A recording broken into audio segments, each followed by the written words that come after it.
जय हिंद। स्वागत करता हूँ आप सभी के हमारे अपने यूट्यूब चैनल सुलझश आर्मी तैयारी पर। तो शाम के 7 बज चुके हैं और आज मैं आपके बीच आया हुआ हूँ इंडियन आर्मी की प्रैक्टिस सेट की क्लास को लेकर। आप सब भी बोलोगे कि ये तो पर डे हम लोग का इंडियन आर्मी का प्रीवियस ईयर क्वेश्चन पेपर का क्लास होता था शाम 7 बजे, तो आज ये प्रैक्टिस सेट कहाँ से। तो ऐसे ही करते हैं, मंडे टू सैटरडे जो है आपका देखो इंडियन आर्मी का previous year question paper solve कर लेंगे शाम 7 बजे।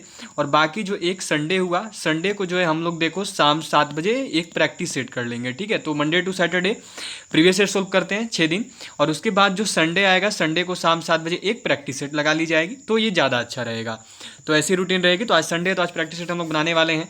आज देखिए आपका प्रैक्टिस सेट नंबर 45 रहेगा। ठीक है, इससे पहले आपके 44 प्रैक्टिस सेट्स मैंने सोल्व करवा दिए हैं और सभी प्रैक्टिस सेट्स के ऑलरेडी मैंने देखो आपके प्लेलिस्ट बना रखी है। ठीक है, तो वहाँ से भी जाकर आप सब सभी के सभी क्लासेज को अटेंड कर सकते हो, सारे के सारे प्रैक्टिस सेट्स आप बना सकते हो। तो अटेंड जरूर कर लीजिएगा, प्लेलिस्ट में जाकर आप देख सकते हैं। तो चलिए आज की क्लास को शुरू करेंगे।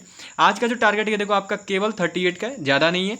38 प्लस यदि आप सबका टारगेट रहेगा सभी को 38 प्लस करनी है। नए बच्चे हैं जो भी इंडियन आर्मी की नई प्रिपरेशन कर रहे हैं उनके लिए ये नहीं है, लेकिन जिनकी एग्जाम होने वाली है उनको तो 38 प्लस करना होगा। और देखो 38 प्लस मेरिट भी नहीं जानी है, चाहे आप इंडिया में कहीं से भी बिलोंग करते हो, किसी भी ट्रेड की एग्जाम दे रहे हो, 38 से ज़्यादा इंडियन आर्मी की कट ऑफ नहीं होगी।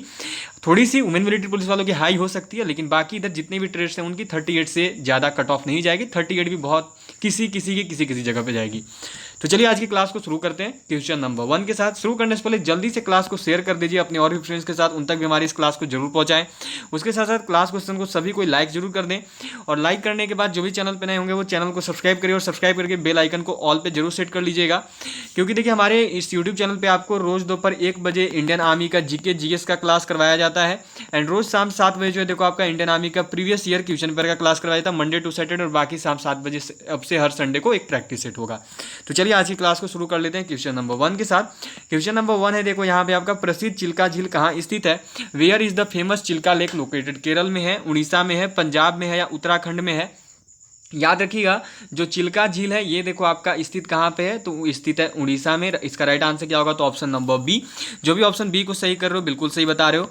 चलिए अगला क्वेश्चन देखेंगे जो कि है देखो यहाँ पे आपका कि भारत की कौन सी पर्वत श्रेणी नवीनतम है। Which mountain range of India is latest. None of this A में है, बी में है अरावली, सी में है हिमालय, डी में है सतपुड़ा। तो याद रखिएगा भारत की जो कौन सी पर्वत चोटी श्रेणी नवीनतम है, सबको आंसर करना। राइट आंसर देखो इसका ऑप्शन नंबर सी हिमालय होगा। ठीक है, जो भी आंसर सी को कर रहे हैं वो बिल्कुल सही जा रहे हैं। चलिए आगे बढ़ेंगे नेक्स्ट क्वेश्चन पे, जो कि देखो यहाँ पे आपका दिया हुआ है कि अशोक के शिलालेखों की लिपि क्या है।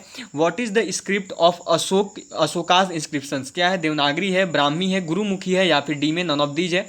अशोक के जो शिलालेख है उसकी लिपि क्या है, तो सबको ध्यान में रखिएगा अशोक के शिलालेखों की जो लिपि है वो देखिए ब्राह्मी लिपि है। ठीक है, अशोक के शिलालेख किस लिपि में है, तो अशोक के जो शिलालेख हैं वो ब्राह्मी लिपि में। जो भी ब्राह्मी करो बिल्कुल सही जा रहे हो।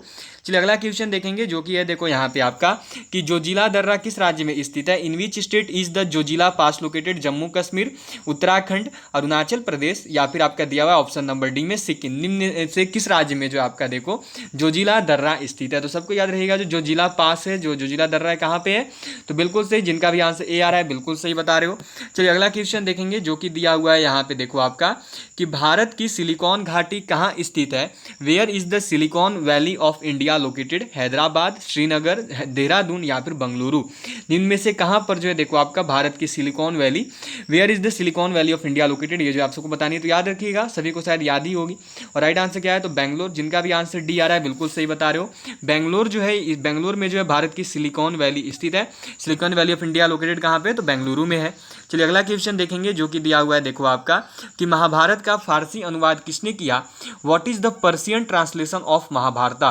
यहाँ पे क्या है, सॉरी बताना है कि महाभारत का फारसी अनुवाद क्या है। What is the Persian translation of Mahabharat क्या है। रजनामा है, हजनामा है, ऑप्शन नंबर सी में ए एंड बी दोनों है, या फिर option number D none of these है। इनमें से महाभारत का फारसी अनुवाद क्या है, तो याद रखिएगा the Persian translation of the Mahabharata is Razmnama. क्या है, तो वो रजनामा है। जिनका भी आंसर ए आ रहा है बिल्कुल सही बता रहे हो। और रजनामा को किसने लिखा था, तो यहाँ पे नोट कर लेना सब कुछ। अगर सबको पता होगी तो बहुत अच्छी बात है, लेकिन अगर पता नहीं है तो नोट कर लीजिएगा। अब्दुल कादिर बदायूनी के द्वारा लिखा गया था। ठीक है, अब्दुल कादिर बदायूनी के द्वारा जो है, अब्दुल कादिर बदायूनी के द्वारा जो है देखो पर्शियन ट्रांसलेशन किया गया था महाभारत का। ठीक है, अब्दुल कादिर बदायूनी के द्वारा रजनामा का। चलिए अगला क्वेश्चन देखेंगे जो कि है देखो यहाँ पे आपका कि भारत का फ्लाइंग सिख किसे कहा गया है? Who is known as the flying Sikh of India? Mohinder Singh को, अजीत पाल सिंह को, जो यहाँ पे दिया हुआ देखो आपका जोगिंदर सिंह को, या फिर ऑप्शन नंबर डी में मिल्खा सिंह। इनमें से किसे जो है भारत का फ्लाइंग सिख कहते हैं? सबको बताइएगा। याद रखिए आज आपको जो भी क्वेश्चन आज के प्रैक्टिस सेट में मैंने दे रखे हैं वो सभी क्वेश्चन देखो 2018 से लेकर 2021 तक के इंडियन आर्मी के प्रीवियस ईयर के क्वेश्चन पेपर में से हैं। जो भी क्वेश्चन आज के आप प्रैक्टिस सेट नंबर 45 में कर रहे हो, ये देखो पूरा का पूरा जो है आपका 2018 से लेकर 2021 के बीच के क्वेश्चन पेपर का जो भी मोस्टली रिपीटेड क्वेश्चन है उसी को शामिल करके बनाया हुआ है। ठीक है, तो भारत का फ्लाइंग सिख किसे कहा जाता है? तो भारत का फ्लाइंग सिख के नाम से जाना जाता है मिल्खा सिंह जी को। राइट आंसर क्या होगा? तो ऑप्शन नंबर डी। चलिए अगला क्वेश्चन देखेंगे जो कि है देखो यहाँ पे आपका कि पोंगल किस राज्य का प्रमुख त्यौहार है? Pongal is the main festival of which state? Kerala, Tamil Nadu, Assam या फिर कर्नाटक? बताइएगा सभी कि जो पोंगल है ये किस राज्य का प्रमुख त्यौहार है? तो क्या होगा आंसर? बिल्कुल सही, जिनका भी आंसर बी तमिलनाडु का जा रहा है बिल्कुल सही बता रहे हो। जो पोंगल है ये आपका देखो किस राज्य का प्रमुख त्यौहार है? तो तमिलनाडु का जो है पोंगल प्रमुख त्यौहार है। चलिए अगला क्वेश्चन देखेंगे जो कि है देखो यहाँ पे आपका कि बिहार का डालमिया नगर किसके लिए प्रसिद्ध है? What is Dalmia Nagar of Bihar famous for? रेशम के लिए, सीमेंट के लिए, चमड़ा के लिए या फिर जूट के लिए? सबको बताइएगा। याद रखिए सबको टेलीग्राम ग्रुप से जरूर जुड़ जाना। ठीक है, टेलीग्राम ग्रुप पर जो भी चैनल के अपडेट्स होते हैं मैं अपने नोट्स आपको शेयर करते रहता हूँ। नीचे डिस्क्रिप्शन बॉक्स में टेलीग्राम ग्रुप से जुड़ने का लिंक है, वहां पर आपको इस क्लास का पीडीएफ जो है वो रात 9 बजे तक सेंड कर दिया जाएगा। ठीक है, तो बिहार का जो डालमिया नगर है ये देखो आपका सीमेंट के लिए प्रसिद्ध है। राइट आंसर क्या होगी? तो ऑप्शन नंबर बी। चलिए अगला क्वेश्चन देखेंगे जो कि है देखिए यहाँ पे आपका कि एशियन गेम्स की मेजबानी करने वाला पहला देश कौन था? Firstly which country organize the Asian games? Korea ने, भारत ने की थी, जापान ने की थी या फिर चीन ने की थी? किस देश के द्वारा जो है एशियन गेम्स का सबसे पहला बार मेजबानी किया गया था, ऑर्गेनाइज किया गया था किस देश में? तो सभी को लगभग पता है राइट आंसर क्या होगा और बिल्कुल सही आंसर सभी कर रहे हैं। राइट आंसर क्या है? तो भारत। भारत में जो है देखो आपका एशियन गेम्स की मेजबानी करी गई थी। भारत में भी कहाँ पे? तो याद रखिएगा नई दिल्ली में। ठीक है, नई दिल्ली में जो है इसका आयोजन हुआ था। चलिए अगला क्वेश्चन देखेंगे जो कि देखो यहाँ पे आपका दिया हुआ है कि भारत और चीन के बीच सीमा बनाने वाली रेखा कौन सी है? What is the boundary line between India and China? Red Cliff Rekha, McMahon Rekha, Durand Rekha, option number D none of these. आज आप जो भी क्वेश्चन कर रहे हैं अभी के प्रैक्टिस सेट में ये सारे के सारे क्वेश्चन देखो 2018 से लेकर 2021 के बीच के हैं। जो भी क्वेश्चन इस पीरियड में सबसे ज्यादा पूछे गए उसी क्वेश्चन को शामिल किया हुआ है। तो भारत और चीन के बीच सीमा बनाने वाली रेखा कौन सी है? तो वो है मैकमोहन रेखा। लगभग सभी को बताओ। याद रखिएगा इसे LAC भी बोलते हैं, लाइन ऑफ एक्चुअल कंट्रोल। ठीक है, मैंने कल आपको बताया था, ध्यान रखिए सबको लाइन ऑफ एक्चुअल कंट्रोल बोला जाता है मैकमोहन रेखा को। चलिए अगला क्वेश्चन देखेंगे जो कि यहाँ पे देखो आपका दिया हुआ है कि कौन सी नदी सीधे गंगा में आकर मिलती है? Which river comes directly into the Gangas? Chambal, Son, Betwa या फिर ऑप्शन नंबर डी में दिया हुआ देखो केन। बताना है कि इनमें से कौन सी नदी ऐसी है जो कि सीधे जहां से निकलती है वहां से कहीं नहीं मिलती है, सीधे गंगा में ही आकर मिल जाती है। तो वो नदी कौन सी है? बिल्कुल सही, राइट आंसर क्या होगा? तो ऑप्शन नंबर बी सोन। कौन सी नदी सीधे गंगा में आकर मिलती है? तो वो नदी है आपकी सोन, ऑप्शन नंबर बी। चलिए अगला क्वेश्चन देखेंगे जो कि है देखो यहाँ पे आपका कि आर्य समाज के संस्थापक कौन थे? Who was the founder of Arya Samaj? Dayanand Saraswati ji थे, राजा राम मोहन राय जी थे, स्वामी विवेकानंद जी थे या फिर एनी बेसेंट जी थे? इनमें से किसके द्वारा जो है आर्य समाज की स्थापना की गई थी? Who was the founder of Arya Samaj? तो याद रखिएगा आर्य समाज के संस्थापक, आर्य समाज की जो स्थापना है ये देखो आपका किया गया था दयानंद सरस्वती जी के द्वारा। बिल्कुल सही, सभी के आंसर बिल्कुल सही। राइट आंसर क्या होगा? तो option number A Dayanand Saraswati. चलिए अगला क्वेश्चन देखेंगे जो कि देखिए यहाँ पे आपकी दी हुई है। नेक्स्ट क्वेश्चन है देखो आपका कि सरदार सरोवर परियोजना किस नदी पर स्थित है? Sardar Sarovar project is situated on which river? Tapti, Godavari, Narmada या कृष्णा? अभी आप प्रीवियस ईयर कर रहे हो तो आप सबने देखा कि कितना रिपीटेड ये क्वेश्चन रहा है। सबको बताएगा कि सरदार सरोवर परियोजना किस नदी पर स्थित है। जिन्होंने अभी तक क्लास क्वेश्चन को लाइक नहीं किया जल्दी से लाइक बटन प्रेस करिए, शेयर करिए अपने और भी फ्रेंड्स के साथ, क्योंकि देखो बहुत इंपॉर्टेंट क्लास आपकी चल रही है। उसके साथ साथ जो भी चैनल पे नए होंगे वो चैनल को जल्दी से सब्सक्राइब कर लीजिएगा, सब्सक्राइब करके बेल आइकन को ऑल पे जरूर सेट डाउन कर लीजिएगा। चलिए क्या दिया हुआ है? सरदार सरोवर परियोजना किस नदी पर स्थित है? तो जो सरदार सरोवर परियोजना है वो आपकी नर्मदा नदी पर स्थित है। राइट आंसर क्या होगी? तो ऑप्शन नंबर सी। चलिए अगला क्वेश्चन देखेंगे जो कि देखो आपका दिया हुआ है कि खजुराहो का मंदिर किस धर्म से है? Khajuraho temple is related to which religion? बौद्ध धर्म, जैन धर्म, हिंदू धर्म या फिर ऑप्शन नंबर डी हिंदू तथा जैन धर्म? तो इस क्वेश्चन का राइट आंसर क्या होगा? देखो खजुराहो का मंदिर का संबंध पूछा है। तो खजुराहो के मंदिर के देखो 4 भाग है, जिसमें से दो जो 2 भाग है वो जैन धर्म को रिलेटेड है और जो 2 भाग है वो हिंदू धर्म को रिलेटेड है। तो राइट आंसर क्या होगा? Option number D. जो खजुराहो का मंदिर है ये देखो आपका हिंदू एंड जैनिज्म दोनों से संबंधित है। ठीक है, चलिए अगले क्वेश्चन की ओर बढ़ेंगे, जो कि यहाँ पे देखो आपका क्वेश्चन नंबर 16 है और यहाँ से जो है देखो आपका जीएस सेक्शन स्टार्ट हो रहा है, जनरल साइंस सेक्शन। ठीक है, चलिए सबको बताइएगा कि रसायनों का सम्राट कहलाता है the king of chemicals called, किसको जो है रसायनों का सम्राट बोलते हैं, ये जो है आप सबको यहाँ पे बतानी है। सल्फ्यूरस अम्ल को, सल्फ्यूरिक अम्ल को, नाइट्रिक अम्ल को या फिर नाइट्रस अम्ल को।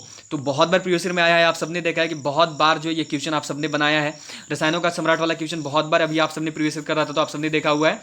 तो राइट आंसर क्या होगा? देखो तो सल्फ्यूरिक अम्ल। ठीक है, रसायनों का सम्राट के नाम से किसको जानते हैं? तो सल्फ्यूरिक अम्ल को जो है जाना जाता है। चलिए अगला क्वेश्चन देखेंगे, जो कि देखो यहाँ पे आपका दिया हुआ है कि प्रकाश के चिकने पृष्ठ से टकराकर वापस लौटने की घटना को कहते हैं the phenomenon of light coming back after hitting a smooth surface is called. प्रकाश का अपवर्तन, प्रकाश का परावर्तन, प्रकाश का विवर्तन या फिर प्रकाश का प्रकीर्णन, निम्न में से प्रकाश के चिकने पृष्ठ से टकराकर लौटने की प्रक्रिया को क्या कहते हैं? ये आप सबको बतानी है। अपवर्तन कहते हैं, परावर्तन कहते हैं, विवर्तन कहते हैं, प्रकीर्णन कहते हैं। तो सभी के आंसर बिल्कुल सही आने में जाना। राइट आंसर क्या होगा? तो option number B, reflection of light, प्रकाश का परावर्तन। ठीक है, चलिए अगला क्वेश्चन देखेंगे, जो कि देखो यहाँ पे आपका दिया हुआ है कि निम्न में से कौन सा रेडियोधर्मी पदार्थ नहीं है?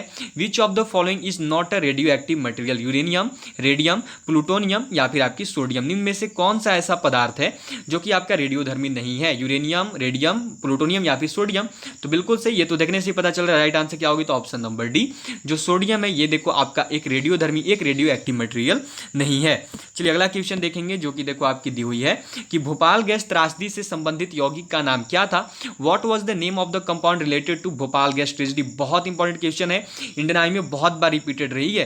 तो भोपाल गैस त्रासदी से संबंधित यौगिक का नाम क्या था? तो वो देखो आपका था यहाँ पे मिथाइल आइसोसाइनाइड। राइट आंसर क्या होगी? तो MIC भी बोलते हैं, याद रखिएगा, मिथाइल आइसोसाइनाइड। ठीक है, चलिए अगले क्वेश्चन की ओर बढ़ेंगे, जो कि देखो आपकी दी हुई है कि कीड़ों के अध्ययन को क्या कहते हैं? What is the study of insects called? Anthropology, entomology, ontology या फिर देखो आपकी दी हुई है इक्थियोलॉजी। तो राइट आंसर क्या होगी? तो सभी को सब लगभग पता है राइट आंसर क्या होनी है। तो देखिए कीड़ों के अध्ययन को जो है एंटोमोलॉजी के नाम से जाना जाता है। बिल्कुल सी राइट आंसर क्या होनी है?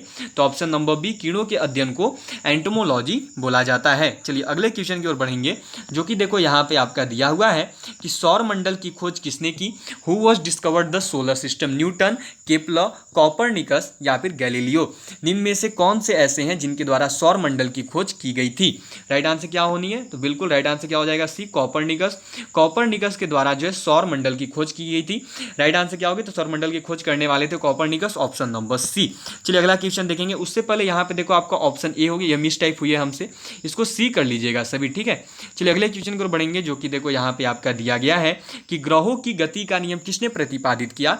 Who propounded the law of motion of the planets? बहुत इंपॉर्टेंट क्वेश्चन है, सबको ही बताना कि ग्रहों की गति का नियम निम्न में से किसके द्वारा दिया गया था? न्यूटन ने दिया था, केपलर ने दिया था, कॉपरनिकस ने दिया था या फिर गैलीलियो ने दिया था? तो लगभग सभी को पता है राइट आंसर क्या होगी? Option number B, Kepler. ठीक है, जो ग्रहों की गति का नियम है, the law of motion of the planets is propounded by Kepler. ठीक है, राइट आंसर क्या होगी? तो ऑप्शन नंबर बी, ग्रहों का गति का नियम केपलर द्वारा दिया गया था। चलिए अगला क्वेश्चन देखेंगे, जो कि है देखो आपका कि आयोडीन की कमी से कौन सा रोग होता है? Which disease is caused by deficiency of iodine? ऑर्टू, घेंघा, मीजेट या फिर ऑप्शन नंबर डी में मधुमेह। जो आयोडीन की कमी होती है तो निम्न में से क्या रोग होता है? कौन सा रोग जो है आपकी आयोडीन की कमी से हो जाती है? तो राइट आंसर क्या होगा? ऑप्शन नंबर बी, घेंघा। बिल्कुल सही, आयोडीन की कमी से जो होने वाला रोग है वह है आपका बी, घेंघा। चलिए अगले क्वेश्चन की ओर बढ़ेंगे, जो कि देखो आपकी दी हुई है कि पानी में डूबी हुई लकड़ी मुड़ी दिखाई देती है, निम्न में से ऐसा परिभाषित होता है? Would immersed in water appears bent, it is reflected by the following. किसकी वजह से जो है देखो आपका इस प्रकार से प्रतिभाषित होता है पानी में डूबा हुआ लकड़ी कि वो मुड़ा दिखाई देने लगता है? प्रकाश का परावर्तन की वजह से, रिफ्लेक्शन ऑफ लाइट, प्रकाश का विवर्तन, डिफ्रैक्शन ऑफ लाइट, प्रकाश का अपवर्तन, रिफ्रैक्शन ऑफ लाइट या फिर देखो आपकी प्रकाश का विसर्जन। तो राइट आंसर होगा देखो आपका ऑप्शन नंबर सी, प्रकाश का अपवर्तन। जो भी आंसर सी को कर रहे हैं वो बिल्कुल सही जा रहे हैं। प्रकाश के अपवर्तन की वजह से जो है, रिफ्रैक्शन ऑफ लाइट की वजह से जो है पानी में डूबी हुई लकड़ी जो है वो मुड़ी दिखाई देती है। चलिए अगले क्वेश्चन को देखेंगे जो कि है देखो आपका कि पानी में लोहे की सुई डूब जाती है लेकिन जहाज तैरते रहता है, ये किस सिद्धांत पर आधारित है? An iron needle sinks in water but the ship floats on which principle it is based? क्या दिया हुआ है कि पास्कल के सिद्धांत पे है, आर्किमिडीज के सिद्धांत पे है, या फिर केपलर के सिद्धांत पे, या फिर गुरुत्वाकर्षण के नियम से है। एक चीज सबको ध्यान में रखिएगा कि इसे फ्लोटिंग बॉडी लॉ भी बोलते हैं, ठीक है, फ्लोटिंग बॉडी लॉ के भी नाम से जाना जाता है। उसके साथ साथ जहाज वाले पे भी जानते हैं कि जो जहाज बनाने का विज्ञान किसके सिद्धांत पर चलता है। तो याद रखिएगा ये सभी जो है ये सभी संबंधित है देखो आपकी आर्किमिडीज प्रिंसिपल पे, ठीक है। जो राइट आंसर होगी कि पानी में लोहे की सुई डूब जाती है लेकिन जहाज तैरते रहता है, ये जो है किस सिद्धांत पर आधारित है? तो आर्किमिडीज के सिद्धांत पे, आर्किमिडीज प्रिंसिपल पे। चलिए नेक्स्ट क्वेश्चन देखेंगे जो कि है देखो आपका कि नाभिकीय रिएक्टर के खोज करता है, inventor of nuclear reactor, William Harvey, Edward Jenner, Michael Faraday, या फिर देखो एनरिको फर्मी। सबको बताइएगा कि जो नाभिकीय रिएक्टर है उसके खोजकर्ता कौन है। तो राइट आंसर क्या हो जाएगा? जल्दी जल्दी आंसर करो सबको, बिना किसी मिस्टेक के साथ सभी करिएगा। तो राइट आंसर देखिए आपकी एनरिको फर्मी होगी, ठीक है। नाभिकीय रिएक्टर की खोज किसके द्वारा की गई थी? तो जो नाभिकीय रिएक्टर थी इसकी खोज की गई है देखो एनरिको फर्मी के द्वारा, लगभग सभी को पता होगा। चलिए अगले क्वेश्चन को देखेंगे जो कि है देखो आपका कि जिस ताप पर कोई द्रव उष्मा पाकर वाष्प में बदलता है कहलाता है। The temperature at which a substance changes into vapour after receiving heat is called गलनांक, द्रवणांक, क्वथनांक, या फिर ऑप्शन नंबर डी इनमें से कोई नहीं। निम्न में से क्या बोलते हैं जब कोई ताप देखो जब कोई ताप पर कोई द्रव्य जो है उष्मा में बदल जाता है? तो याद रखिएगा जिस ताप पर कोई द्रव उष्मा पाकर बदल जाता है, उष्मा पाकर वाष्प में बदल जाता है, उसको देखो क्वथनांक बॉइलिंग पॉइंट बोलते हैं, ठीक है। वो उबलता है उसको बॉइलिंग पॉइंट बोलते हैं। जब किसी ताप पर कोई द्रव उष्मा में बदलता है तो उसको बॉइलिंग पॉइंट बोला जाता है। चलिए अगला क्वेश्चन देखेंगे जो कि है देखो आपका कि वायुमंडलीय दबाव को मापने के लिए किस यंत्र का प्रयोग किया जाता है? Which instrument is used to measure atmospheric pressure? Hydrometer, barometer, manometer, या फिर हाइग्रोमीटर? जल्दी से आंसर कीजिएगा सभी। वायुमंडलीय दबाव को मापने के लिए किस यंत्र का उपयोग किया जाता है? तो वो जो यंत्र है वो है देखो आपका बैरोमीटर, ठीक है। बैरोमीटर का जो है प्रयोग करते हैं वायुमंडलीय दबाव को मापने के लिए। एक और चीज याद रखिएगा कि इसको वायुमंडलीय दाब मापी भी बोलते हैं, ठीक है। वायुमंडलीय दाब मापी भी इसको बुलाया जाता है, तो देख लीजिएगा वायुमंडलीय दाब मापी भी लिखता है, ठीक है। चलिए अगले क्वेश्चन को देखेंगे जो कि है देखो आपका कि इलेक्ट्रिक करंट का यूनिट निम्न में से कौन सा है? चलो ये थोड़ा सा इसमें चेंज नहीं कर पाया मैं, इंग्लिश देखो इसकी चेंज है तो इसके ऊपर आप लोग ध्यान मत दीजिएगा, ठीक है। सिंपल सा पूछा हुआ है आपका, देखो what is the unit of electric current. अगर हिंदी में बोलो तो इलेक्ट्रिक करंट का यूनिट क्या, इंग्लिश में बोलो तो what is the unit of electric current. Option number में केल्विन है, बी में मोल है, सी में कैंडेला है, और ऑप्शन नंबर डी में देखो आपका एम्पियर है, ठीक है। ऑप्शन नंबर डी में आपका एम्पियर है, शायद आपको दिख नहीं रहा है, डी में एम्पियर दी हुई है। तो इलेक्ट्रिक करंट का जो यूनिट है वो एम्पियर होता है, लगभग सभी को पता है। राइट आंसर क्या होगा? तो ऑप्शन नंबर डी एम्पियर, ठीक है। मैं दिखा दे रहा हूँ, देखो ऑप्शन नंबर डी एम्पियर हो जाएगी। चलिए अगले क्वेश्चन पर बढ़ेंगे जो कि है देखो आपका कि सूर्य की तीव्र किरणों द्वारा झुलसने से वायुमंडल की कौन सी गैस हमारी रक्षा करती है? Which gas of atmosphere protects us from getting scorched by the intensive rays of the sun? Oxygen, nitrogen, ozone, या फिर आर्गन? इनमें से कौन सा ऐसा गैस है जो कि आपका झुलसने से हमारी मदद करता है सूर्य की तीव्र किरणों से, ठीक है। तो वायुमंडल की जो गैस है वो देखो आपकी ओजोन होती है, ओजोन परत भी होती है। राइट आंसर क्या होगी? तो ऑप्शन नंबर सी। चलिए अब बढ़ते हैं क्वेश्चन नंबर 30 की ओर, और शायद आपका जीएस सेक्शन का लास्ट क्वेश्चन। सबकी बताइएगा यहाँ पे देखो, तो चलो आपकी लगभग क्लियर हो गई है, ठीक है। आपकी 30 क्वेश्चन हो गई, आपकी जो है यहाँ पे 30 क्वेश्चन हो चुकी हैं। जीएस सेक्शन जो है आपका यहाँ पे कंप्लीट हो गया है, ठीक है। तो चलिए अब आगे बढ़ते हैं नेक्स्ट क्वेश्चन पे, जो कि आपका देखो यहाँ पे मैथ का क्वेश्चन होगा। यहाँ पे आपके मैथ के क्वेश्चन होंगे, आज नहीं, आज तो हम लोग टोटल 50 क्वेश्चन करेंगे क्योंकि आज प्रैक्टिस सेट लगा रहे हैं। आज संडे, आज प्रैक्टिस सेट लगा रहे हैं तो आज टोटल 50 क्वेश्चन होगी। बाकी दिन 30 क्वेश्चन करते हैं प्रीवियस ईयर में से, पर आज मैथ भी होगा और रीजनिंग भी होगी। चलिए सबको बताइएगा क्या दिया हुआ है। देखो ऐसी कौन सी संख्या है जिसे 15 से गुना करने पर इसमें 196 की वृद्धि हो जाती है? ये चीज दी हुई है, मैं सोल्व करता चलूंगा, आप सभी अपना अपना बताइएगा, ठीक है। मैं भी इधर सोल्व करते चलता हूं। तो चलिए इसको बनाते हैं। क्या दिया हुआ है देखो, ऐसी कौन सी संख्या जिसे 15 से गुना करने पर, तो हम लोग क्या करेंगे ना, उस संख्या को x मान लेंगे, ठीक है। वो संख्या हमने क्या मानना है, तो हमने मान लेना है x। क्या बोला, ऐसी कौन सी संख्या जिसे 15 से गुना, मतलब कि x को क्या करेंगे तो 15 से गुना करेंगे, ठीक है ना। अब आगे क्या बोला, गुना करने पर इसमें मतलब कि संख्या में, तो x में कितने की वृद्धि हो रही है, तो 196 की, मतलब कि प्लस में 196, वृद्धि को तो जोड़ने के रूप में ही दिखाएंगे। अब x इंटू 15 करोगे भाई तो कितना आना है, 15x आना है, और इक्वल टू में आपका हो जाना है x प्लस 196। यहां तक तो किसी को डाउट नहीं होगा। अब इस x के देखो इधर ला दो, ठीक है, मतलब कि 15x माइनस में x इक्वल टू 196। यहां तक सबका क्लियर है। अब क्या करते हैं, इसको घटा दे, ठीक है। तो 15x में से x को घटाएगा तो कितना आएगा, तो जब 15x में से x को घटाएगा तो आपका आएगा देखो 14x, और 14x इक्वल टू देखो आपका हो गया 196। अब x इक्वल टू निकालोगे तो क्या होगा आपका, तो देखो होगा 196 बाई में 14, कट कर दीजिए, कितनी बार में कट होगा, बिल्कुल इजी पढ़ने वाला, राइट आंसर क्या होगी, तो 14 टर्म में जो आपका कट होगा, राइट आंसर क्या होगा, तो ऑप्शन नंबर ए। सभी की सही गई होगी, बिल्कुल यही उम्मीद है मुझे आप सभी से। चलिए आगे बढ़ेंगे नेक्स्ट क्वेश्चन पे, जो कि देखो आपका दिया हुआ है कि एक संख्या की 3/4 का 1/3 30 है। वह संख्या क्या क्या बोला है, देखो एक संख्या, तो फिर से भाई संख्या हमने मान ली x, ठीक है। अब क्या बोला, संख्या की 3/4 मतलब कि 3/4। अब इसका पूरा संख्या की 3/4 का 1/3 मतलब कि 1/3, तो इसका भी 1/3 कर दो, कितना है, तो ये देखो आपका 30 है। अब देखो ये 3 से 3 कट गया, तो क्या आ गया आपका, देखो x/4 इक्वल टू में 30, x इक्वल टू निकालिएगा तो होगा देखो आपका 30 इंटू 4, 30 गुना 4 करिएगा तो आएगा 120, ऑप्शन नंबर सी इसका शायद सही आंसर है। आप सब सी निकाल रहे होंगे, बिल्कुल राइट आंसर क्या होगी, तो ऑप्शन नंबर सी। चलिए अगले क्वेश्चन की ओर बढ़ेंगे, जो कि दिया हुआ है देखो आपका कि एक समबाहु त्रिभुज का क्षेत्रफल 36√3 वर्ग सेंटीमीटर है, इसकी भुजा कितनी है, भुजा बतानी है इसकी। चलिए बनाते हैं इसको। क्या होता है, दिया हुआ देखो समबाहु त्रिभुज का क्षेत्रफल, ठीक है, समबाहु त्रिभुज का क्षेत्रफल कितना दिया, 36√3। अब समबाहु त्रिभुज का जो क्षेत्रफल होता है ना, उसका फॉर्मूला क्या होता है, तो समबाहु त्रिभुज के क्षेत्रफल का फॉर्मूला होता है देखो आपका √3/4 इंटू में भुजा स्क्वायर ए स्क्वायर, ये फॉर्मूला होता है। इक्वल टू में कितना हो गया आपका, देखो तो 36√3 हो गया। अब क्या करोगे, तो मानो इधर आपका ए स्क्वायर को स्क्वायर रहने दो, अब इसको उधर भेज दो, तो ये देखो आपका 36√3 था। अब क्या आएगा, तो ये मल्टीप्लीकेशन में आएगा और ये जस्ट उल्टा आएगा, क्योंकि जब भाग के चिन्ह मतलब भिन्न के रूप में तो वो जस्ट उल्टा आता है, तो यहाँ ऊपर में चला जाएगा 4, जो नीचे था वो ऊपर चला जाएगा और जो ऊपर था वो नीचे आ जाएगा। तो ये देखो ये √3 से √3 कट गया ना। अब क्या आया देखो आपका, तो आपका आ रहा है देखो ए स्क्वायर इक्वल टू 36 इंटू 4। यहाँ तक तो सबको क्या क्लियर होगा, यहाँ तक किसी को डाउट नहीं होगी ना। तो चलिए अब मैं जरा इसको यहाँ से इरेज करके और अच्छे से आगे बनाते हैं। चलिए इतना हो गया। आपका क्या आ रहा था, देखो यहाँ पे ए स्क्वायर इक्वल टू आ रहा है देखो 36 इंटू में 4। अब ए इक्वल टू निकालिएगा तो क्या हो जाएगा, देखो अंडर रूट में 36 इंटू में 4 हो जाएगा। ए इक्वल टू उसको निकाल लो टोटल, तो 36 को तोड़ोगे तो देखो 6 का स्क्वायर हो तो 6 इंटू 6 हो गया। 4 को तोड़ोगे देखो 2 इंटू 2, क्योंकि ये 2 का स्क्वायर है। अब ए इक्वल टू 2 6 के लिए 1 6 बाहर आएगा, 2 2 के लिए 1 2 बाहर आएगा, तो 6 इंटू 2 करिएगा तो कितना आएगा आपका, तो 12। ऑप्शन नंबर बी जो है इसकी राइट आंसर होगी। ठीक है, सभी को समझ में आ रहा हो, क्योंकि देखो डीपली तरीके से समझा रहा हूँ, कोई शॉर्टकट मेथड से नहीं बना रहा हूँ, मोस्टली डीपली तरीके से बनाते हुए आपके लिए मैं चल रहा हूँ। तो शायद किसी की भी यहाँ पे कोई भी गलती नहीं होनी चाहिए और सभी को समझ में भी आ रही होगी। क्या दिया है देखो आपका कि एक तैराक की चाल धारा की दिशा में जो है आपका 16 किलोमीटर प्रति घंटे, मतलब कि x इक्वल टू इसने दे दिया देखो आपका 16 किलोमीटर पर आवर। अब धारा के विरुद्ध तो उसको y लिखते हैं, y इक्वल टू इसने दिया हुआ है देखो आपका 12 किलोमीटर प्रति आवर, ठीक है, प्रति घंटे। शांत जल में तैराक की चाल पूछा, देखो शांत जल में तैराक की चाल निकालोगे तो वो होता है 1/2 इंटू में x प्लस वाई, ये फॉर्मूला होता है। तो इसको बना दो 1/2 इंटू में x प्लस वाई। x कितना है देखो आपका 16 है, y कितना है देखो आपका 12 है। अब जब 16 प्लस 12 करेगा तो आएगा आपका कितना था, आएगा 28। इसको कितना आएगा ये, तो ये देखो आपका 28 आया, 28 बाई में 2 कर दोगे तो कितना आएगा, तो 14। राइट आंसर क्या होगी, तो ऑप्शन नंबर डी। सभी की सही आई होगी, राइट आंसर क्या होनी, तो ऑप्शन नंबर डी हो जानी है। चलिए आगे बढ़ेंगे नेक्स्ट क्वेश्चन पे, जो कि देखो यहाँ पे आपका दिया हुआ है।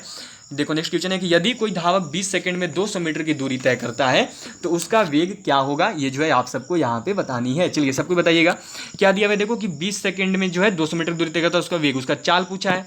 चाल इक्वल टू फॉर्मूला क्या होता है, देखो आपका चाल इक्वल टू फॉर्मूला होता है देखो आपकी दूरी बटा में समय होता है, ठीक है। चाल इक्वल टू फॉर्मूला होता है दूरी बटा में समय। तो दूरी कितना है, दूरी देखो 200 मीटर और समय कितना है, तो समय देखो 20 सेकंड। कट कर दो, आपको पता चल जाएगा 0 से 0, 2 से देखो ये 10 बार में कट होगा। राइट आंसर कितना आएगा, तो 10 मीटर प्रति सेकंड। ऑप्शन नंबर बी जो इस क्वेश्चन की राइट आंसर है। चलिए अगले क्वेश्चन को देखेंगे, जो कि है देखो यहाँ पे आपका ए और बी दोनों मिलकर किसी कार्य को 20 दिन में कर सकते हैं। ए अकेला उसी कार्य को 30 दिन में कर सकता है, तो बी अकेला उस कार्य को कितने दिन में करेगा। तो पहले ए और बी दोनों मिलकर 20 दिन में कर रहा है, तो ए प्लस बी का एक दिन का कार्य निकालो तो जस्ट उल्टा होता है 1/20। अब ए अकेला उस कार्य को कर रहा है 30 दिन में, तो इसका एक दिन का कार्य निकालो तो हो जाएगा 1/30, जस्ट उल्टा होता है। अब जब इतना हो गया तो कुछ नहीं, ये जो दोनों मिलकर कर रहा है ए और बी, उसमें से ए वाले को घटा दियो तो आपको बी वाला पता चल जाएगा। तो जब इसको करोगे तो इनका एलसीएम लोगे तो आएगा देखो आपका 60। ये देखो आपका 20 से ये 63 टर्म में कट होगा और 30 से 68 2 टर्म में कट होगा, मतलब कि कितना आ गया 1/60। जस्ट उल्टा करोगे तो कितना हो गया, तो बी कितना दिन में कार्य पूरा करेगा, तो 60 दिन में। राइट आंसर क्या होगी, तो ऑप्शन नंबर ए। चलिए अगले क्वेश्चन को देखेंगे, जो कि देखो यहाँ पे आपका दिया हुआ है कि प्रथम 100 घन पूर्णांकों का औसत कितना है। प्रथम 100 घन पूर्णांक बोला है तो कितने होते हैं, देखो तो 1 2 3 इसी प्रकार चलता है ना, 4 5 डॉट डॉट मानो प्रथम 100 बोला है तो 100 तक जाएंगे, ठीक है। याद रखिएगा सबको, ये क्वेश्चन बहुत इंपॉर्टेंट है। इंडियन आई में ये पार्ट बहुत बार पूछी गई है, ऐसा आपको एक क्वेश्चन जरूर दी जाएगा अपने पेपर में। तो जब सेम देखो सेम डिफरेंस है, यहाँ से यहाँ +1 का डिफरेंस है, 2 से 3 आने में +1 का डिफरेंस है। तो जब सेम डिफरेंस है तो पहला संख्या और प्लस में आखिरी संख्या, तो पहला संख्या 1 और प्लस में आखिरी संख्या कितना हो गया, तो ये हो गया 100/2 होता है। कितना आ गया देखो आपका, तो आएगा 101/2, कट करिएगा तो कट होगा देखो ये आपका 50.5 टर्म में। राइट आंसर कितनी आएगी, तो ऑप्शन नंबर सी। चलिए अगले क्वेश्चन को देखेंगे, जो कि है यहाँ पे देखो आपका कि एक वृत्त का परिमाप 88 सेंटीमीटर है, तो वृत्त की त्रिज्या कितनी है। चलिए वृत्त का परिमाप दिया है, क्या दिया है, वृत्त का परिमाप। अब वृत्त का परिमाप मतलब क्या, तो वृत्त की परिधि, परिधि परिमाप दोनों की चीज है, तो क्या हो गया 2πr इक्वल टू हो गया देखो आपका 88। अब आपसे क्या बोला है यहाँ पे देखो 2 इंटू पाई का वैल्यू हो गया 22/7 इंटू में आपका हो गया r इक्वल टू में हो गया 88।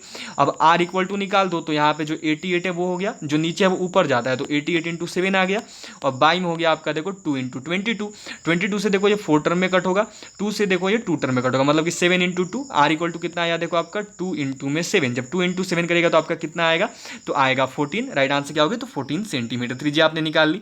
चलिए अगला क्वेश्चन देखेंगे, जो कि है देखो आपका यहाँ पे क्या दिया हुआ है कि यदि 8 लड़कों का औसत 16 है, यदि उसमें से एक लड़के की कमी हो जाने पर औसत 12 जाता है। इसको अच्छे से बार देख लीजिएगा, क्या दिया हुआ है देखो कि यदि 8 लड़कों की औसत 16 है, मतलब कि 8 इंटू 16 पहले कर दो, ठीक है, उनमें से एक लड़के की कमी हो जाने पर, एक लड़का कम कर गया, तो पहले 8 थे तो अब हो गया 7, उनकी औसत कितनी रहती है 12 रह जाती है, इतना हो गया। तो पूछा गया तो उस लड़के का मान बताए, तो कुछ नहीं, इसमें से इसको घटा दीजिए, आंसर पता चल जाएगा। तो 16 इंटू 8 कीजिएगा तो कितना आएगा, तो आपकी देखो आएगी 128। यहाँ तक सबकी क्लियर होगी। अब माइनस में आपका 12 इंटू 7 करोगे तो कितना आएगा, तो आएगा देखो आपका यहाँ पे 84। अब इनको घटा दो, आपको आपका आंसर मिल जाएगा। घटाने पर कितना आएगा देखिए, तो जब इसको घटाइएगा आप तो आपको राइट आंसर मिलनी है, कितनी आ जानी है, तो 28 + 16 मतलब कि 44। ठीक है, राइट आंसर क्या होगा, तो ऑप्शन नंबर बी। चलिए अगले क्वेश्चन को देखेंगे, जो कि देखो यहाँ पे आपका दिया हुआ है A/B इक्वल टू 3/4 तथा C/B इक्वल टू 5/8। तो A/B का मान आपको यहाँ बताना है। क्या दिया हुआ है देखो आपको A/B इक्वल टू मानो दिया है 3/4 और C/B इक्वल टू आपको देखो दिया है 5/8, यही दिया हुआ है ना। अब देखो आपको क्या बोला है A/B, तो यहाँ पे यदि ध्यान से देखोगे तो इस प्रकार है, मानो A/B इंटू में C/B, तो ये तो चलेगा नहीं, क्योंकि आपको यहाँ पे देखो एक मिनट इसको यहाँ पे समझिएगा, ये A/C रहेगा, ठीक है ना, यहाँ पे A/C होना चाहिए था, ये मिस्टेक हुई है, देख लीजिएगा सब कोई, यहाँ पे टाइपिंग मिस्टेक है, A/C आपको निकालनी है, ठीक है।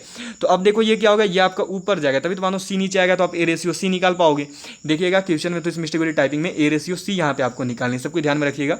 तो A/C निकालने क्या करना होगा, पहले C को नीचे लाना होगा। तो इसमें क्या करेंगे हम लोग, देखो तो फॉर्मूला जो रूल होगा वो होगा A इंटू बी, बाई में ये B ऊपर चला जाएगा और C नीचे आ जाएगा, इस प्रकार से निकाल देनी है। तो इक्वल टू में क्या हो गया देखो आपका 3/4, अब इंटू में ये देखो B का जो वैल्यू था 8 था, तो अब ये नीचे था लेकिन ऊपर जाएगा, मतलब कि क्या हो गया 8 हो गया, और C का जो वैल्यू पहले था अब वो अंत में आएगा नीचे, ये 5 हो गया। तो 4 से देखो ये आपका 2 टर्म में कट होगा, B से देखो B कट जाएगा, तो क्या आ गया देखो आपका A/C इक्वल टू में 3 2 6 और बाई में 5, मतलब कि A/C इक्वल टू कितना आया, तो 6/5। आप सबके आंसर शायद आ रही होगी A/C equal to 6/5। Right answer क्या होगी, तो ऑप्शन नंबर बी। चलिए अगले क्वेश्चन को देखेंगे, जो कि देखो आपका यहाँ पे दिया हुआ है कि 180 किलोमीटर लंबी रेलगाड़ी एक खंबे को 60 मिनट में पार कर जाती है, तो रेलगाड़ी की चाल बतावें। देखिए ध्यान से, चाल बताना है, चाल बराबर इक्वल फॉर्मूला कहता है दूरी बटा समय, ठीक है। तो यहाँ दूरी कितनी है, तो दूरी देखो 180 किलोमीटर की, लंबाई 180 है, बटा समय, तो 60 मिनट से मतलब घंटा में लिख लीजिए, तो ये 1 घंटा हो जाएगा।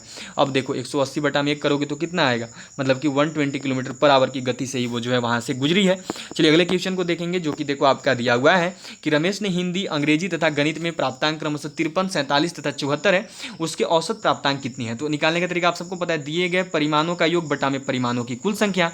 तो परिमाणों का योग तो 53 प्लस में 47 प्लस में 74 और बटा में कुल संख्या तो कितनी है, तो 1 2 3, 3 है तो बटा में 3 हो गया। अब इसको यहाँ से निकाल लीजिए, आपको पता चल जाएगा। सबसे पहले जोड़ो इनको, जोड़ने पर कितना आएगा, तो जोड़ोगे तो देखो आपका आएगा 174, बाई में हो गया 3, इनको कट करोगे तो ये कितने बार में कट होंगे, तो ये देखो आपके कट हो जाएंगे 58 टर्म में। तो राइट आंसर क्या होगा, ऑप्शन नंबर सी 58, ठीक है। चलिए अगले क्वेश्चन में बढ़ेंगे, जो कि देखो यहाँ पे आपका दिया हुआ है कि यदि एक वस्तु का क्रय मूल्य 600 रुपये है तथा लाभ यदि 20% का है तो विक्रय मूल्य ज्ञात करें। ये जो है आपको यहाँ बतानी है। आज जो भी आप क्वेश्चन करें ये सभी क्वेश्चन देखो 2018 से लेकर 2021 के बीच के हैं, और जो भी मोस्टली रिपीटेड है केवल उन्हीं क्वेश्चन को शामिल किया है। तो बतानी है विक्रय मूल्य कितनी थी, ठीक है। विक्रय मूल्य यहाँ पे आप सबको बताना है, तो विक्रय मूल्य, ठीक है, विक्रय मूल्य मान निकालनी। विक्रय मूल्य इक्वल टू फॉर्मूला होता है देखो आपका क्रय मूल्य, ठीक है, क्रय मूल्य और इनटू में आपका हो जाता है जो 100 प्लस लाभ होगा। तो इसको चलिए निकाल लेते हैं, विक्रय मूल्य निकालना है ना, तो क्रय मूल्य हो गया, ठीक है, इनटू में 100 प्लस में लाभ कितना हो गया, तो इसका मानो 120% निकालोगे, क्योंकि 100% पहले से रेट था उसमें उसको 20% का बेनिफिट हुआ है, तो मतलब 120 हो गया और बटा में आ गया ये 100, ये 0 से ये 0, ये 0 से ये 0, 12 6 कितना होता है 72, 72 और एक 0 मतलब कि 720। राइट आंसर क्या होगी, तो ऑप्शन नंबर बी। चलिए आ गया होगा सभी का। और बढ़ते हैं नेक्स्ट क्वेश्चन पे, जो कि यहाँ पे देखो आपका दिया हुआ है कि B/C = 3/4, तो 2B + 3C का मान बताए, अपना अपना बताइएगा। चलिए यहाँ पे क्या दिया हुआ है देखो, B/C = 3/4, मतलब कि B = कितना है तो 3 है, और C = कितना है तो 4 है, यही है ना। 2B मतलब कि 2 × B का वैल्यू कितना है 3, 3C मतलब कि 3 × C का वैल्यू कितना है तो 4, 2B, तो 3 2 कितना हो गया 6, और प्लस में कितना आ गया तो ये आ गया देखो आपका 12, 12 + 6 कर दोगे तो कितना आएगा, तो आपकी आ जाएगी देखो 18, ऑप्शन नंबर सी। चलिए अगले क्वेश्चन को देखेंगे, जो कि यहाँ पे देखो आपका दिया हुआ है कि 4000 में कौन सी छोटी से छोटी संख्या घटाई जाए कि शेष बची संख्या 19 से पूर्णतः विभक्त हो जाए। ये चीज़ आपको यहाँ पे दिया हुआ है, तो ये बनाने का तरीका मैंने आप सबको बताया, बहुत अच्छा क्वेश्चन है, इंडियन आई में बहुत बार रिपीटेड भी हुआ है। देखिए जब भी बोला जाए कि 4000 में से कौन सी छोटी संख्या घटाए कि शेष बची संख्या 19 से पूर्णतः विभक्त हो, तो आपको कुछ नहीं करना है, जिस संख्या से बोल रहा है ना विभक्त करने को, उससे सिंपल उस संख्या में भाग दे दो, तो 19 से 4000 में भाग दे दो। तो जब 19 से 4000 में भाग दीजिएगा ना, तो इसमें देखो 10 आपका शेषफल बच जाएगा, इसका मतलब कि 10 जो एक्स्ट्रा हो गया, 10 जो आपका रिमाइंडर बच जाएगा, 10 जो आपकी शेषफल बच जाएगी। तो यदि 10 शेषफल बची, इसका मतलब 10 ज़्यादा था, तो यदि 10 को घटा देंगे तब तो कट जाएगा ना, तो राइट आंसर क्या होगा, ऑप्शन नंबर सी 10। ठीक है, आप सब करके देख लीजिएगा, मैं भाग नहीं दे रहा हूँ, शेषफल 10 ही बचेगी। चलिए अगले क्वेश्चन को देखेंगे। यहाँ देखो आपकी मैथ कंप्लीट हो गई है, अब जो आपकी रीजनिंग के क्वेश्चन होंगे, ठीक है, आपकी मैथ देखो यहाँ पे कंप्लीट हो चुकी है। अब जो आपके रीजनिंग के क्वेश्चन यहाँ से आपको देखने को मिलेंगे, क्या दी हुई है यहाँ पे देखो, आपकी विषम की पहचान करें, फाइंड द ऑड वन, तांबा, जस्ता, पीतल या एल्यूमिनियम। यहाँ पे आपको विषम बताना है, तो सबको ध्यान में रखिएगा विषम यहाँ पे कौन है ये आप सबको बतानी है। तो देखो तांबा एक मिश्र धातु है, जस्ता भी यहाँ पे आपको क्या क्या हो गया, तांबा, जस्ता, पीतल और एल्यूमिनियम। जल्दी से आंसर करो, आप सबका क्या जा रहा है ये मैं देखना चाहूँगा, तो याद रखना, ठीक है। तांबा क्या है, तो तांबा देखो एक धातु है, जस्ता भी देखो एक धातु है, और एल्यूमिनियम क्या है, तो एल्यूमिनियम भी देखो आपकी एक धातु है, लेकिन जो पीतल है ये एक मिश्र धातु है, ये एक अलैव है। तो इस प्रकार राइट आंसर क्या होगा, ऑप्शन नंबर सी, ये जो है यहाँ पे भिन्न है, ठीक है, यहाँ पे ऑड है। चलिए अगले क्वेश्चन को देखेंगे, जो कि यहाँ पे देखो आपका दिया हुआ है 1 9 25 49, अगले में है व्हाट, बताना है अगला क्या होगा। तो देखो क्या, 1 के बाद 9, 9 के बाद 25, 25 के बाद 49, मतलब कि विषम संख्याओं का देखो ये क्या कर रहा है, तो आपका देखो वर्ग कर रहा है। पहले 1 का स्क्वायर निकाला, नेक्स्ट वाले में 3 का स्क्वायर किया है, अगले वाले में 5 का स्क्वायर, अगले वाले में 7 का स्क्वायर, तो अगले वाले में कुछ नहीं, 9 का स्क्वायर कर दो, तो 9 का स्क्वायर करोगे तो कितना आएगा, तो 81 आएगा, ऑप्शन नंबर बी सबके साथ सही गई होगी। चलिए अगला क्वेश्चन देखेंगे, जो कि यहाँ पे देखो आपका दिया हुआ है, क्या है देखो आपका, कि यदि रिजल्ट को किसी सांकेतिक भाषा में SUL, ये देखो इंग्लिश थोड़ी सी मिस्टेक हुई है, इस पर ध्यान मत दीजिएगा आप सब, ठीक है, इस पर ध्यान मत देना, इंग्लिश में थोड़ी सी मिस्टेक हो गई है। चलिए बतानी है कि यदि रिजल्ट को कितना लिख रहा है देखो, तो आपका RESULT, इसको क्या कर रहा है, लिख दे रहा है देखो SULTRE, ये लिख रहा है ना। क्या किया देखो यहाँ पे आपका, तो ध्यान से देखोगे तो बीच से लेके चल रहा है, ठीक है, बीच से 3 डिजिट उठाया है सबसे पहले यहाँ पे देखो, फिर नेक्स्ट में TRE पीछे से लिया है, तो वही करेंगे हम लोग। देखो क्या दिया आपका IGHTBR, ठीक है, ये चीज़ है।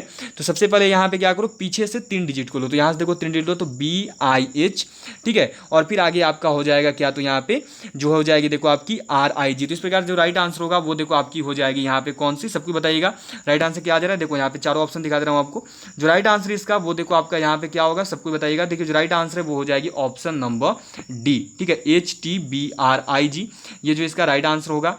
जो यहाँ पे कॉम्बिनेशन है उस कॉम्बिनेशन पे आपको चलना होगा। देख सकते हो यहाँ पे आपका क्या दिया हुआ है, यहाँ पे आपकी दी हुई है देखो ये IGHTBR, ठीक है, ये दिया हुआ था। इन्होंने देखो रिजल्ट को क्या लिखा था, SUL कर दिया था, यहाँ से उठाया था 3 डिजिट को, तो यहाँ से भी उठाओ आप सब, तो HTB हो गया, ठीक है। उसके बाद देखो क्या किया था, T को लिखा था, तो यहाँ पे R हो गया। नेक्स्ट I और G को डायरेक्ट लिख दिया था, देखो यहाँ पे आपका, जिस प्रकार इन्होंने देखो आपकी यहाँ पे देखो R और E को डायरेक्ट लिख दी थी। तो उसी प्रकार जो राइट आंसर इसका क्या होगा, तो इसका राइट आंसर हो जाएगा देखो यहाँ पे HTBRIG, डी नंबर ऑप्शन जो इसकी सही है, ठीक है।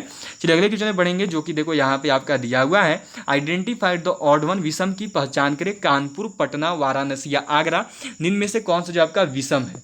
तो देखिए कानपुर, पटना, वाराणसी, आगरा, विषम कौन सा है, तो देखिए ये तीनों जो है ना, ये तीनों आपके गंगा नदी के किनारे बसे हुए हैं, लेकिन जो आगरा है ये हो जाता है यमुना नदी के किनारे। इसका राइट आंसर क्या होगी, तो ऑप्शन नंबर डी, ये जो है यहाँ पे विषम है, ठीक है। चलिए तो अगले पे देखेंगे, जो कि यहाँ पे देखो दिया हुआ है अच्छा बुरा छत, फिर बताना है व्हाट। तो देखिए अच्छा का बुरा जस्ट उल्टा है, तो छत का उल्टा क्या होता है, फर्श, छत का उल्टा फर्श हो जाता है। तो राइट आंसर क्या होगी, ऑप्शन नंबर बी। इस प्रकार क्वेश्चन की राइट आंसर क्या है, तो ऑप्शन नंबर बी है। चलिए तो आपकी क्लियर हो गई। यहाँ पे आपकी देखो 50 क्वेश्चन करवा दिए गए हैं। आप सब बताना 50 क्वेश्चन में आपने कितने क्वेश्चन को सही किया है। मैंने आप सबको टारगेट 38 प्लस का दिया था, यदि आप सबने 38 प्लस किया तो बहुत अच्छी बात है। लगभग जिनके 38 प्लस उनका मेरिट में नाम आ जाना है, कोई भी दिक्कत नहीं होगा, इससे ज़्यादा मेरिट कहीं की भी नहीं जाएगी, ठीक है। तो चलिए सबको अपना अपना इसको जरूर शेयर कीजिएगा कि आपने आज के 50 क्वेश्चन में से कितने क्वेश्चन को सही किया। All of you bye. अब आज की क्लास को यहीं पे एंड करता हूँ। अब सीधे आपसे मुलाकात होगी देखो कल कल दोपहर 1 बजे, जब हम लोग करेंगे इंडियन आर्मी का जीके जीएस का क्लास। आज दोपहर 1 बजे का क्लास नहीं आया था, थोड़ा सा देखिए हम लोग के यहाँ पे पिछले 3 दिनों से काफ़ी बेहतरीन बारिश हो रही है, जिस वजह से थोड़ी सी कुछ टेक्निकल प्रॉब्लम आ गई थी, लाइट ये सब का इशू हो गया था। तो कोई नहीं, आपकी जो है अब यहाँ पे देखो कल क्लास आएगी, सब प्रॉब्लम ठीक हो चुकी है, कल आपकी क्लास आएगी। तो सबको कल जुड़ जाइएगा 1 बजे जीके जैसे क्लास में। ऑल ऑफ यू बाय, मिलते हैं आपसे कल दोपहर 1 बजे। All of you bye and जय हिंद, जय Bharat, good night to all of you, sweet dreams. मिलते हैं आपसे सीधे कल दोपहर 1 बजे। All of you bye and good night, have a sweet dream. जय हिंद, जय भारत।